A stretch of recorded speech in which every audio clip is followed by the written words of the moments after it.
सुरका का पता लगाना है हमको। साला कहाँ रहता है सुरका? घर पे पहुँचते हैं हम। सुरका का घर यही है? जी सर यही है। क्या बात है सर? सुरका को पहले बोलो। सुरका, रे सुरका। और फिर चला ले पटीदार चेपिया। यही साला है। अरे रात में तुम जो 7 नंबर गली में तू क्या कर रहा था?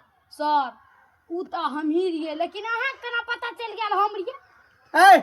सुरका नाम तुम्हारा है न रे? हाँ सर हमरे नाम। क्या कर रहा था 7 नंबर गली में? अहाँ के नहीं है पता? आई कल के बच्चा से लेकर बुढ़वा तक सनफिश पिए छे, ओकरे डिलीवरी करत रहिए सर।